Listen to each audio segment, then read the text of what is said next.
Is it done?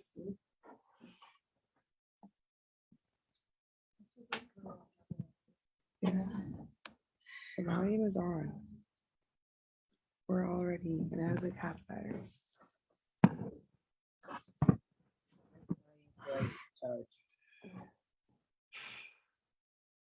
So the name Rasha has never been applied to the Benoni because he never crosses the line. So why is he not a righteous person? Why is he not a tzaddik? That's what we're going to discuss. Page 177. Here it comes. Page 177 at the top, where it says 20 Tevis. 20th of Tevis, a very important day, the yard site of the Rambam. I'm sure the Rebbe knew that when he scheduled this for such a day. Muhus va'atzmus. Muhus is the essence. I don't really know the difference between the two of them. When you read a lot of Hasidus, or even a little Hasidus, you sort of feel that there's a difference. But what exactly, how would say in English, what's the difference between the Muhus? The Muhus of the thing is the what it is. It's whatness. And the Atzmus is maybe something deeper, but I'm not sure. They both mean the essence. So Muhus va'atzmus, like the etzem of the thing is the essence of what it is, and the mahus of the thing is the whatness of what makes it what it is. I don't have other words for it. Where they often go together. The mahus of the atzmas of the Beinoni. What is not just the Beinoni, but every person. He says there's a key line here, girls. Very important line. Muhus va'atzmus nefesh elokis, the essence of the godly soul. What is the essence of the godly soul?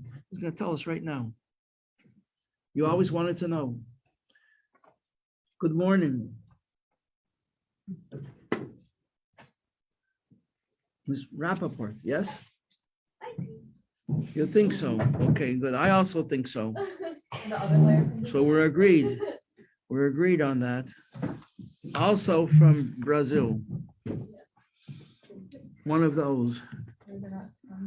Okay, so the essence, the Mahus and Atzmus, the essence, the whatness of the divine soul, the godly soul, what is it? Here we go. Back to chapter 3, is the 10 faculties, the 10 sephiros. Says it clear words right here.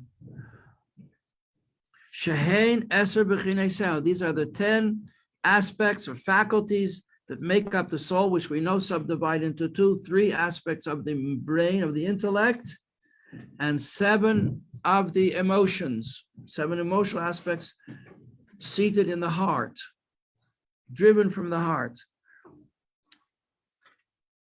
Now the key is that these 10 aspects, they do not rule over the person's life.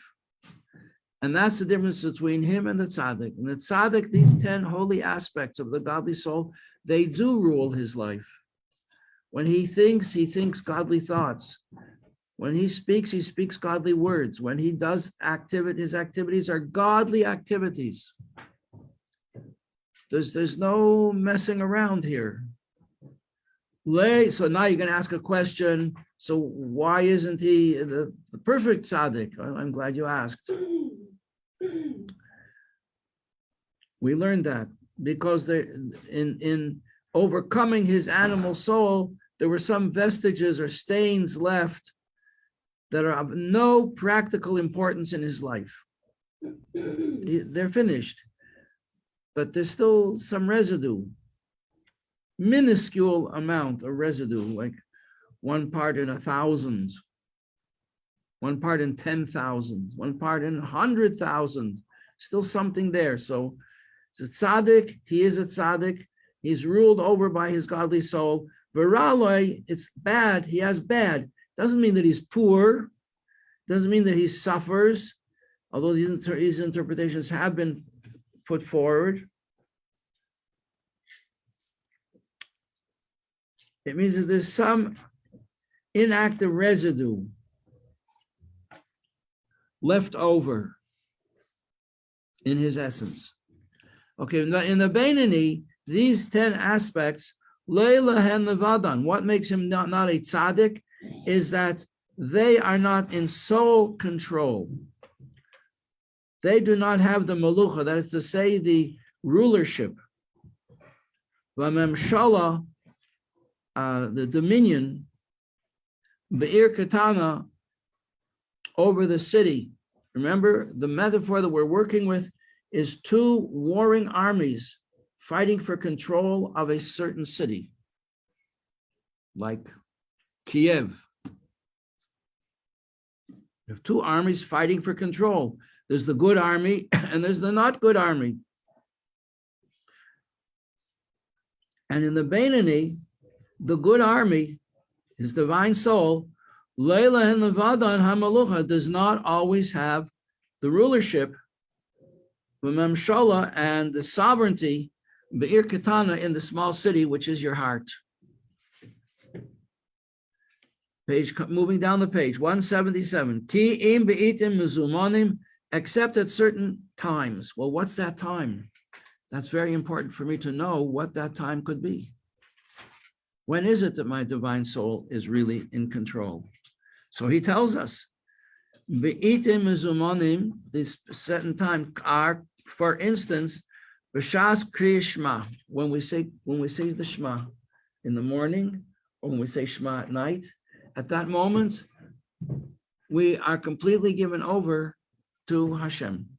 It says in the laws about Rosh Hashanah that when we say Shema in our prayers, and this of course applies to the whole year, when we say Shema on Rosh Hashanah is the day when of coronation of Hashem as King of the world, and we take upon ourselves to be His loyal subjects. And we are praying on Rosh Hashanah that He should accept us as His people. So on Rosh Hashanah, what we're really doing, what Rosh Hashanah is really all about, is we are crowning Hashem King. So when we say Shema, what should be in our heart and our mind is that we are taking upon ourselves the total commitment and loyalty to our King and Majesty. He is Hashem and none other. Up to and including giving our lives away for His name, for His name's sake. So at that moment, we are His, and He accepts us, and He is ours. That is, at that point, it says in English, the godly soul has undisputed sovereignty over the small city, which is the body. At such a moment, or when a person is, heaven forbid, I mean, it's a very great thing, but heaven forbid, we don't wish it. When a person is martyred and gives his life rather than bow down to an idol or take upon himself a different religion and deny the unity of God. And he says, Shema Yisrael, Hashem Elokeinu, Hashem Echad. Hear, O Israel, Hashem is our God, Hashem is one. At that moment, our godly soul is totally in control. Totally in control. At that moment, or when we say the silent prayer in davening, after we finish saying Shema, the next step is the silent prayer. When we stand with total commitment before Hashem as his subject, feeling the great honor and privilege that it is to be able to serve Him. And at that point, we are so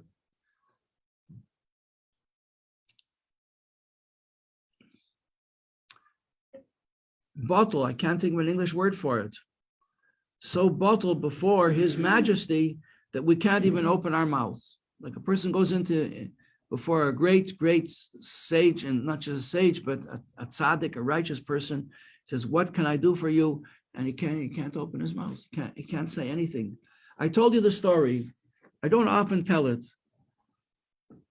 So I know that I never told the story yet this year. A friend of ours lives in Flatbush, a woman of Taimani background, and she had friends from Israel who came to visit her. She's really like a hot pepper.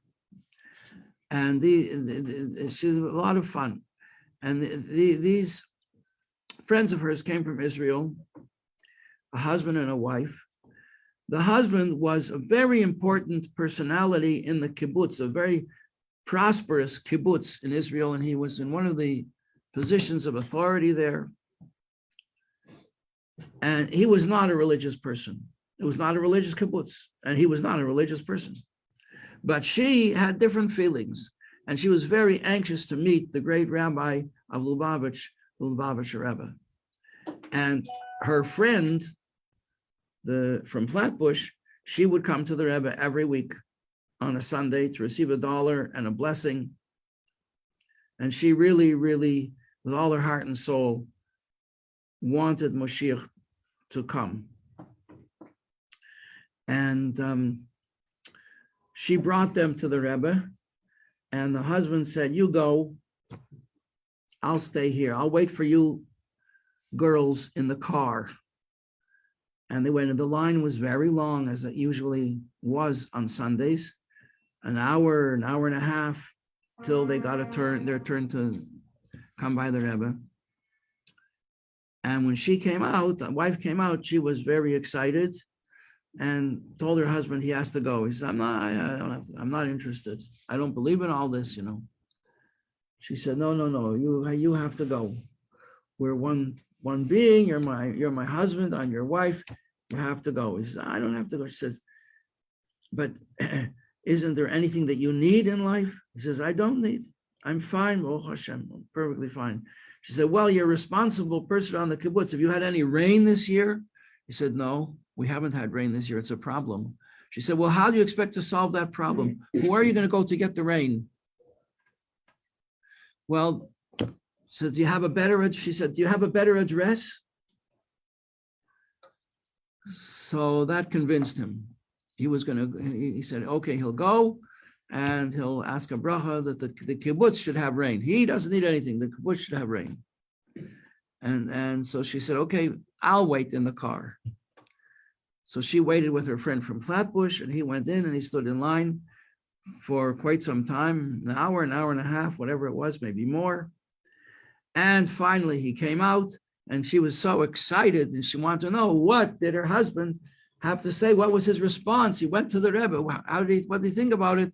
She said, no. How was it? Did you tell the Rebbe? He said, no, I didn't say anything. She said, why not? He said, it was very interesting. It was very interesting. That was all he could say. In other words, he stood before the Rebbe and he just lost himself. And with all his skeptical thoughts, when he stood before the Rebbe, all the skeptical thoughts went scurrying for cover. And that's what it says about when Moshe stood on Mount Sinai, praying for the Jewish people that Hashem should forgive them. And Hashem revealed to him his 13 attributes of mercy and taught Moshe that he should teach the Jewish people these 13 attributes of mercy. And when we have great problems, we call on Hashem with these 13 attributes. It's part of our daily davening. On Yom Kippur, we do it many, many times. And the last word of the 13 attributes is emes. It's truth. It says when Hashem revealed the truth of his essence to Moshe, he fell on his face. Because before the truth, falsehood cannot stand.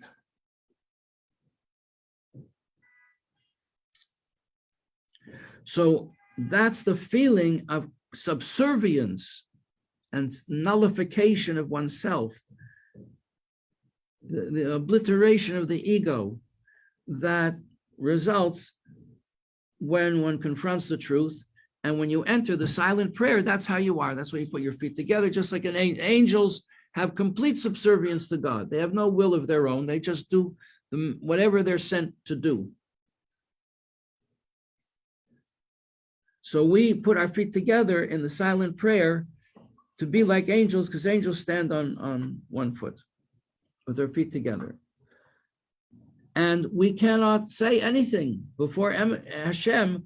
We dare not even open our mouth. We feel so subservient to his essence that we can't open our mouths to express our needs. And he's waiting to hear from us. What do you need? Because in the silent prayer, that's when we ask Hashem for whatever we need, whatever it is. So you have to prepare. You have to first do an analysis of yourself. What do you need? Where are you holding? And what do you need? And we're standing there and we can't open our mouth. So therefore we say, what's the first thing we say before we say the silent prayer? Hashem, please open my lips. Because we can't even speak for ourselves. He has to open our lips and he says, here, this is what you should say. And he gives us a prayer book. He says, now just say this. You'll find everything you need in there. All your needs are in this prayer, in these prayers, okay? So that's what it means that at this moment of Kriya Shema and in the silent prayer, this is what it says in our chapter here, the bottom of page 177, only at specific times do the faculties, the 10 faculties of the godly soul hold undisputed sovereignty over the Beinoni, so that the animal soul has no effect whatsoever on him. So he's just like a tzaddik. For instance, when is that? And he tells you exactly when it is in the darker lines, when you say Shema or when you say the silent prayer. So in either situation, you're completely given over, you're out of yourself and you're given over to the service of Hashem.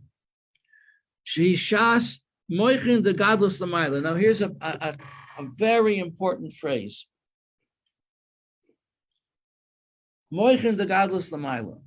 Moichin means brains, intellect. In other words, what's on your mind? What fills your mind at such a moment? And it says, the greatness of Hashem. Your mind is filled with an awareness of the greatness of Hashem on high. How do you get that? Where do you find it? So we've done that.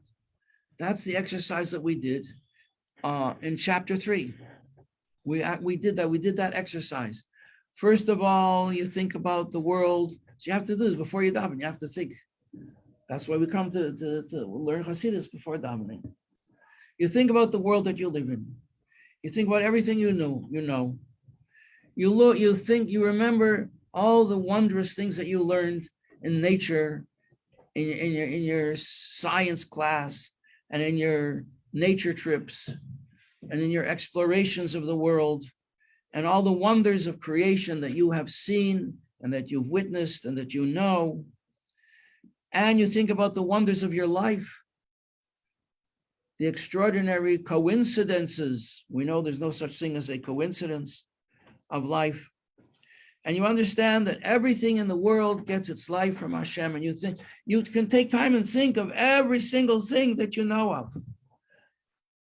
You think of the wisdom of the spider, the cycles of nature.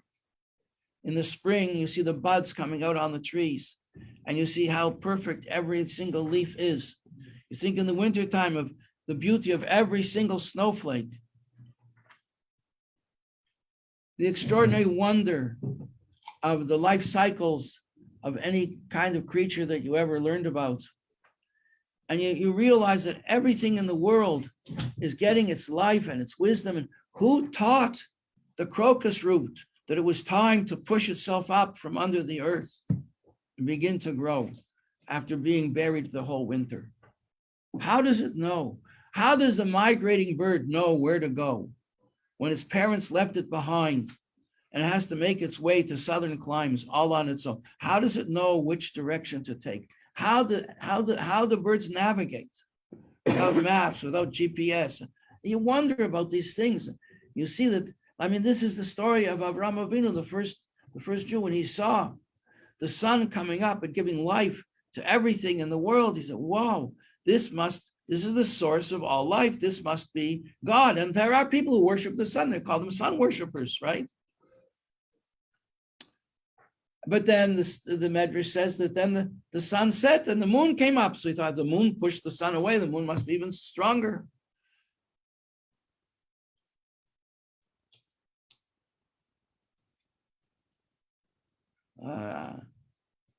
The lady of all our days, Miss Lavana. That's you're named after that creation. Yeah, I'm the queen of the night. That's right, the queen of the night, the Lavana. But then he saw that the moon changed. It became smaller, then it became bigger again. He said the source of all life can't be changing.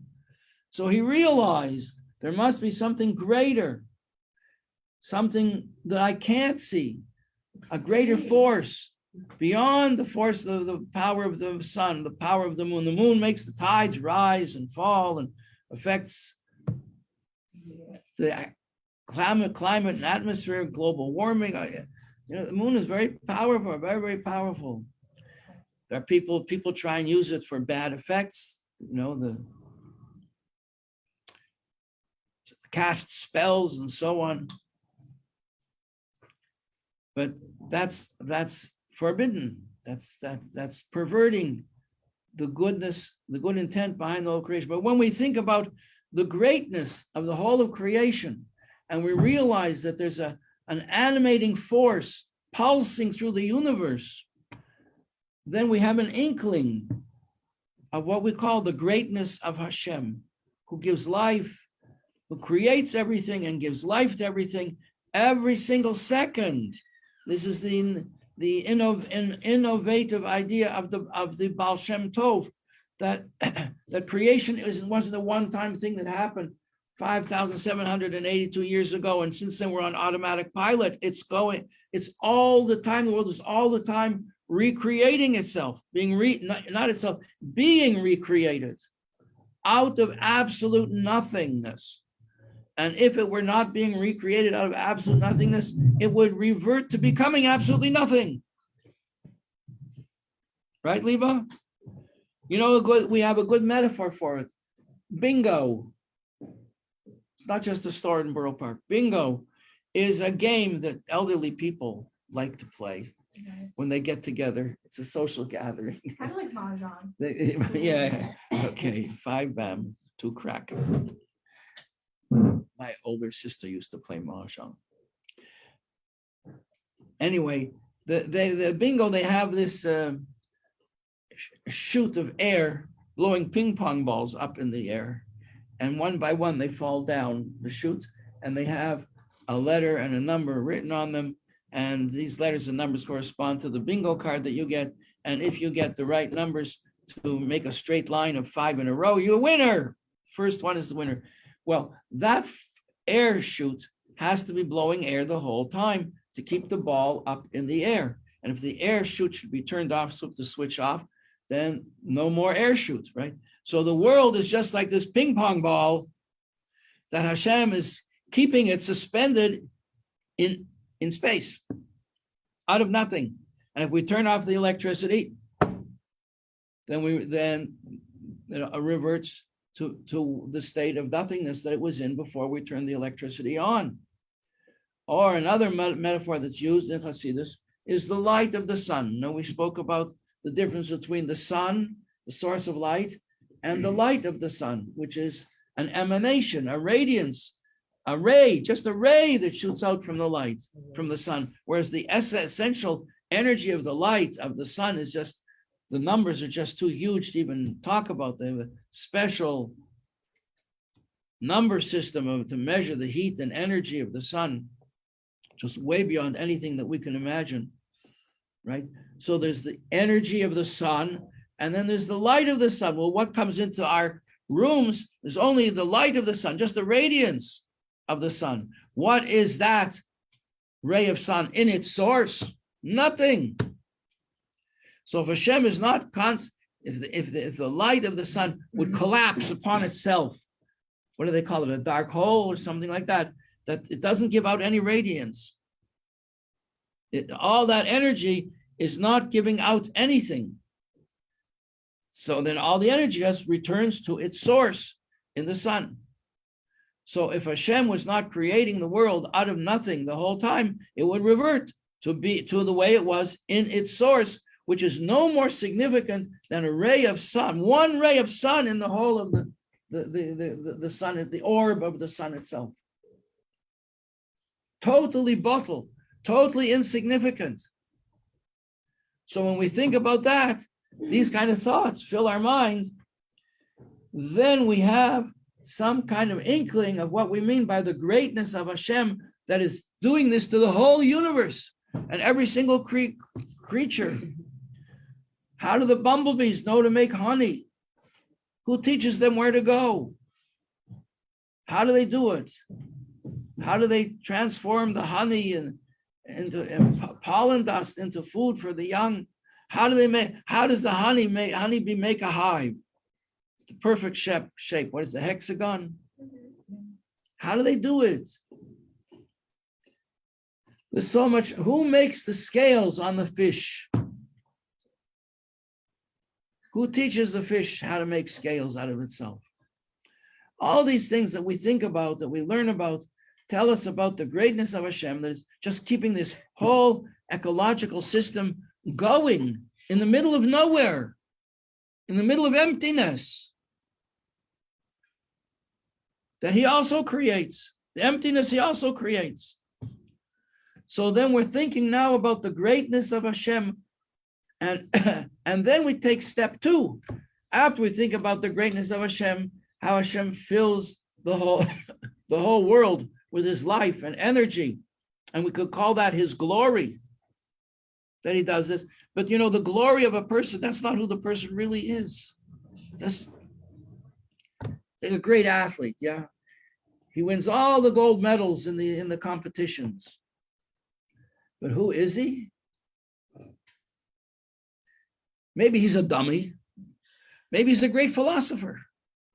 Maybe he's really a great musician. Maybe he has secret yearnings. He wants to be an insurance salesman. Poor guy. When I was in high school, we had to read literature. I studied different languages. And one story we read from a certain writer was about a guy who was a brilliant musician, but his secret yearning was to sell insurance. And when the reporters would come back to interview him afterwards, he would sell them insurance policies. We don't know about a person. What we see, he wins all the gold medals, yeah? Well, that's his glory. But who is he really? He's a frustrated insurance salesman. or a brilliant businessman with really frustrated painter, or the whole time he really wanted to be leading trips, mountain climbing, or surviving in the wilderness. And everybody, the essence of what they are and the external appearance of what they are is different. So that when we think about the glory of Hashem, what we perceive him to be, we remember that he's much more than that. He's much more than as much as we study and get to know about his greatness, because this is what we're talking about, the greatness of Hashem. We meditate on the greatness of Hashem, and then we remember, but that's not who or what he really is. Well, who or what is he really? Well, our divine soul is part of what he is, and our divine soul, the essence of what we just learned, is these 10 faculties, 3 aspects of the intellect and 7 of the emotions. But when do they have complete sway and control and sovereignty in us? If we are the city that's under contention, that's being under attack, when do we, the good side of us, have control? When we have meditated on the greatness of Hashem, that he fills the whole world with life, and that's still not even who he is or what he is. He's infinitely beyond that. And then remember, we spoke about this, that to fill the world with life and to be way beyond the world, like this yarmulke is outside of me, So there are levels of godliness way beyond anything we can know or perceive or even imagine. And both of these levels, one is called that God fills the world with life. And the one beyond that is that the whole world doesn't even exist. Only He exists. There is only He. And He is greater than both of these two levels, because they're just both sides, two sides of the same coin, which that coin is creation. So the one side of creation is that He is the whole of creation. The other side of the coin is He's way beyond creation. And then the third level is Ein Milvad. There is nothing else. There is nothing else. The whole creation is only an imagining. That's why it's creation. A creation means a creator. And the third level is just the creator. Like the whiteboard with nothing on it. So when we think of that, when do we think of that? When we say Kriya Shema. When we say Shema in the morning, when we say Shema at night. When we stand to pray before His Majesty. What did you say? What? Krishna. Creation. The creation of the whole world. The creation means there's a creator. A commandment means there's a commander. So when we do a commandment, that connects us with the source of the commandment, who is the commander, the one who gives it to us. So the most precious thing we have in life is our commandment, our commandments. Comes along other faiths to try and convince us to give up our commandments. And they don't understand that our commandment is the essence of our life. Thank you very much. That's our class for today. Thank you so Thank much. you.